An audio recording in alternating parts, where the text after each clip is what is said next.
अब कटेंगे पर मेरे फिर भी मेरी परवाज़ बोलेगी, मेरी खामोशी मेरी आवाज़ बोलेगी, कहाँ तक मिटा पाओगे मेरी हस्ती मेरा जज्बा, ये मिट्टी ज़र्रे ज़र्रे में मुझे जाबाज बोलेगी। हेलो दोस्तों, आप सभी का स्वागत है आपके अपने यूट्यूब चैनल ऑपरेशन विजय में। दोस्तों मैं हूं अखिलेश यादव। आज हम लोग पढ़ेंगे फिजिक्स में गुरुत्वाकर्षण यानी ग्रेविटेशनल का दूसरा पार्ट। आज इसकी दूसरी वीडियो है, तो एकदम कंसंट्रेट होकर समझना। हमने पिछले वीडियो में ये बताया था कि यदि दो पिंड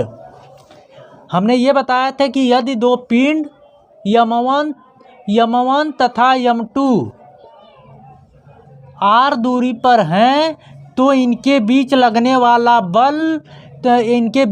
वाला बल इन दोनों पिंडों के द्रव्यमान के गुणनफल के समानुपाती तथा इनकी बीच की दूरी, ये मतलब ये r, इनके बीच की दूरी के वर्ग के व्युत्क्रमानुपाती होती है। इनके बीच की दूरी के वर्ग के व्युत्क्रमानुपाती होती है। तो यहाँ से हमने ये निकाला था F बराबर G यम1 यम2 अपान में R। ये हमने कहा था कि ये आप जो है कायदे से एकदम याद कर लीजिए। ये क्वेश्चन में भी आएगा, आगे आपको ये पढ़ना भी पड़ेगा। हर एक जब भी कोई भी ग्रेविटेशनल से रिलेटेड क्वेश्चन आएगा, यहाँ पे आपको F बराबर G यम1 यम2 अपान में R पढ़ना है। ठीक, तो यही हमने यहाँ पे बताया था कि और ये बताया था कि G एक सार्वत्रिक गुरुत्वाकर्षण नियतांक है जिसका मान होता है 6.67 इंटू 10 के पावर 11 न्यूटन मीटर प्रति केजी स्क्वायर। हमने ये कहा था G बराबर 6.67 इंटू 10 के पावर -11 न्यूटन मीटर अपान में केजी स्क्वायर। ठीक, ये हमने बताया था कि G बराबर 6.67 इंटू 10 के power -11 newton metre square upon KG square. यहाँ पे ये R स्क्वायर होगा क्योंकि ये R स्क्वायर था ना, यहाँ पे ये छूट गया था। तो F बराबर G यम1 यम2 अपान में R स्क्वायर। ठीक, तो ये यहाँ तक हमने ये पढ़ा था, इससे रिलेटेड क्वेश्चन भी देखा था। अब आगे हम लोग समझते हैं कैपिटल G, या मतलब ये कैपिटल G और F में संबंध समझते हैं। तो एकदम कंसंट्रेट होकर समझिएगा दोस्तों, यहाँ से क्वेश्चन बहुत ही आता है। तो देखिए कैपिटल G और F में संबंध क्या होता है। ये देखिए कैपिटल G और F, इसको कहते हैं सार्वत्रिक गुरुत्वाकर्षण नियतांक। इसको क्या कहते हैं? सार्वत्रिक गुरुत्वाकर्षण नियतांक। और इसको कहते हैं गुरुत्व बल। क्या कहते हैं? गुरुत्व बल। ये जानते हैं ना, दो पिंडों के बीच लगने वाला जो है बल होता है। अगर दो पिंड r दूरी पे हैं तो उनके बीच लगने वाला बल उन दोनों पिंडों के द्रव्यमान के गुणनफल के समानुपाती तथा उनके बीच की दूरी के वर्ग के व्युत्क्रमानुपाती होता है। ये F होता है। तो ये गुरुत्व बल कहते हैं। ये इसको जानते हैं, कैपिटल G को कहते हैं सार्वत्रिक गुरुत्वाकर्षण नियतांक। और G का मान हमने अभी बताया, जो पूछा जाता है 100 बार का पूछा गया है क्वेश्चन है। तो देखिए जब दो पिंड यम1 यम2 हैं तो इनके बीच अगर बल लग रहा है तो ये सार्वत्रिक गुरुत्वाकर्षण नियतांक कैपिटल G लगेगा। यदि दो बल है जिसमें से अगर दो पिंड है, एक पिंड है कोई, और ये मान लीजिए कि जिसमें से एक पृथ्वी है और ये कोई पिंड है, दूसरा कोई वस्तु है या कोई पिंड मान लीजिए, तो इसमें अगर बल लगेगा तो इसमें गुरुत्व बल लगता है, F लगता है। ये क्लियर हुआ। अगर दो पिंड अलग अलग पिंड है सिर्फ खाली, तो इनके बीच लगने वाला बल जो है गुरुत्वाकर्षण बल होगा। जबकि दो पिंड है, इसमें से अगर एक पृथ्वी है एक दूसरा पिंड है तो इनके बीच लगने वाला बल जो है गुरुत्व बल होगा।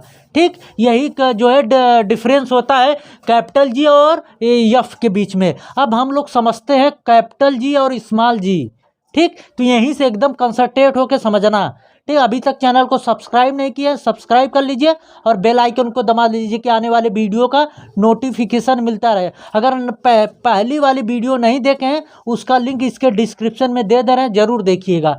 एकदम बेसिक से समझाए वहाँ पे। तो आज हम समझते हैं कैपिटल G और स्मॉल g के बीच में अंतर। अब हम लोग समझते हैं कैपिटल G और स्मॉल g में अंतर। ठीक, तो देखिए कैपिटल जी को कहते हैं हम गुरुत्वाकर्षण नियतांक और स्मॉल जी को कहते हैं गुरुत्व त्वरण। इसे क्या कहते हैं? गुरुत्व त्वरण, ठीक। और इसको कहते हैं सार्वत्रिक गुरुत्वाकर्षण नियतांक, ये होता है।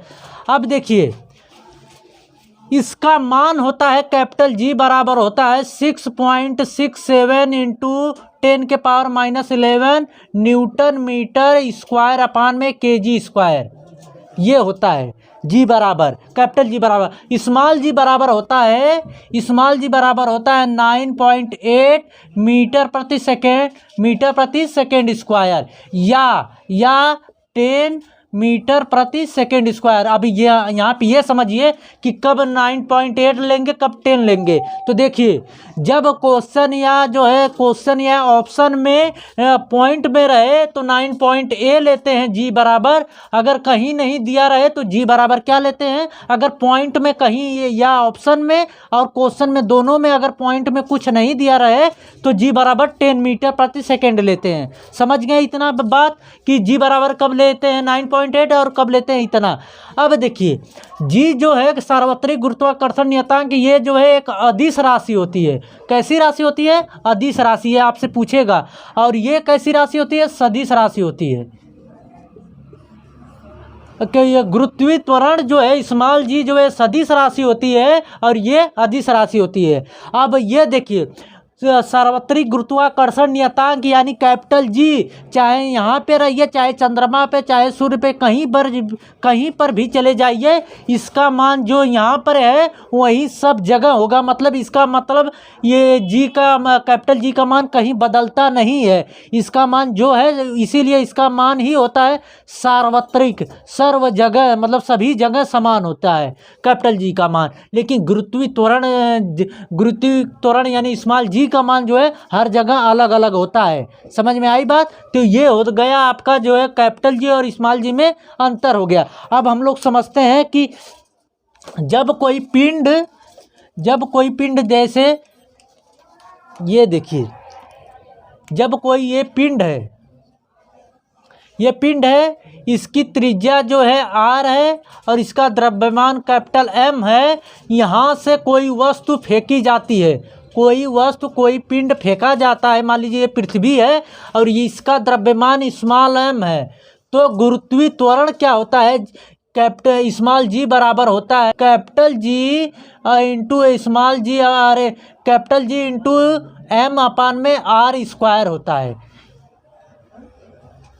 हमने कहा कि अगर कोई पिंड है जिसका त्रिज्या r है और जो है द्रव्यमान कैपिटल M है, यहाँ से कोई पिंड अगर कोई वस्तु फेंकी जाती है जिसका द्रव्यमान है कि स्मॉल m है, तो गुरुत्वीय त्वरण, ये गुरुत्वीय त्वरण है आपका, गुरुत्वीय त्वरण जो है स्मॉल जी बराबर कैपिटल जी इंटू या कैपिटल M अपान में r स्क्वायर होता है। तो यहाँ पे ये समझिए कि गुरुत्वीय त्वरण का मान फेंके गए पिंड के द्रव्यमान पर निर्भर नहीं करता। हमने क्या कहा कि गुरुत्वीय त्वरण स्मॉल जी का मान जो है फेंके गए पिंड, मतलब इस पर जो है इसके द्रव्यमान पर निर्भर नहीं करता। यहाँ पे देखिए कहीं स्मॉल m दिख रहा है? नहीं दिख रहा है। तो यहाँ पे देखिए वही कहेंगे कि निर्भर नहीं करता। स्मॉल जी बराबर होता है capital G into capital M अपान में r स्क्वायर होता है। इतना समझ गए? अब हम लोग स्मॉल जी से रिलेटेड कुछ क्वेश्चनों को समझ लेते हैं। जैसे कि अगर दो अलग अलग द्रव्यमान के पिंड एक साथ पृथ्वी पर अगर गिराए जाएं तो एक साथ जो है पृथ्वी पर आते हैं। जैसे मान लीजिए कि ये पेन है, ये मार्कर है, अगर इसको हम एक साथ गिरा रहे हैं, यहाँ से छोड़ रहे हैं, तो ये एक साथ जो है पहुँचेंगे पृथ्वी पर। तो देखिए अगर आपसे क्वेश्चन में ऐसे बोलो कि अगर दो पिंड अगर अलग अलग द्रव्यमान के एक साथ छोड़े जाते हैं तो बताइए कौन पहले कौन बाद में पहुंचेगा, या दूसरा ऑप्शन दे देगा अगर या साथ में पहुंचेंगे तो साथ में पहुंचेंगे। तो अगर ये कहे कि अगर दो अलग अलग पिंड निर्वात में छोड़े जाते हैं तब क्या होगा, तब भी साथ में पहुंचेंगे। अगर वहीं पे कह दे कि क्वेश्चन में अगर दो अलग अलग पिंड के द्रव्यमान हवा में छोड़े जाते हैं तो भारी वाला पहले गिरेगा और जो हल्का होगा वो बाद में गिरेगा। समझ में आई बात? जब हवा कहे तो भारी वाला पहले गिरेगा, जब जो है कुछ ना कहे, सिर्फ कहे कि दो पिंड अलग अलग जो है छोड़े जाते हैं, अलग अलग द्रव्यमान के पृथ्वी पर एक साथ छोड़े जाते हैं, तो वहाँ पे कहेंगे कि एक समान पहुँचेंगे। इतना क्लियर हो गया? अब ये समझिए कि अगर एक समान वेग से चलती हुई ट्रेन चल रही है तो उसमें बैठा एक व्यक्ति अगर बॉल को उछालता है तो वो बताइए कि एक समान वेग से चल रही तो वो बॉल को अगर मान लीजिए ऐसे उछाल रहा है तो ये कहाँ आके गिरेगा? उसके हाथ में ही गिरेगा। अगर समझ लीजिए कि उसका वेग अगर बढ़ा दिया जाए तब वो जो है वो बॉल जो उछालेगा पीछे जाके गिरेगा। अब यही देख लीजिए, ये मार्कर जैसे है, मान लीजिए हम इसको उछाल रहे हैं एक वेग से चल रहे हैं तो देखिए ये मेरे हाथ में आएगा, लेकिन यहीं पे अगर हम इसको उछाल के ऐसे के बढ़ गए तो ये पीछे जाकर गिरेगा। समझ में आई बात? तो अगर वेग परिवर्तन की दर को क्या कहते हैं? त्वरण कहते हैं। तो क्या कहेगा वहाँ पर क्वेश्चन में ये देगा कि बताइए कि अगर एक ट्रेन जो है त्वरण से चल रही है तो बताइए एक व्यक्ति बैठा हुआ ट्रेन में अगर बॉल को उछालता है तो बताइए बॉल कहाँ पर गिरेगी? जब त्वरण की बात करें तो पीछे गिरेगी। अब चलते हैं, इससे रिलेटेड एक क्वेश्चन देखेंगे तो और अच्छे समझ में आ जाएगा जो भी डाउट होंगे। देखिए दोस्तों, अब यहाँ पे हम लोग समझते हैं कि स्मॉल जी के घात में बदलाव बराबर स्मॉल जी के मान में, जैसे स्मॉल जी के मान में प्रतिशत बदलाव बराबर आर की, हमने क्या कहा कि जी के मान में प्रतिशत बदलाव बराबर आर की घात गुणे आर में प्रतिशत बदलाव हमने, ठीक। तो यहाँ पे देखिए स्मॉल जी के मान में प्रतिशत बदलाव बराबर आर की घात जो जहाँ पर है वहाँ पे -2 इंटू आर में प्रतिशत बदलाव जो भी रहेगा, आर में प्रतिशत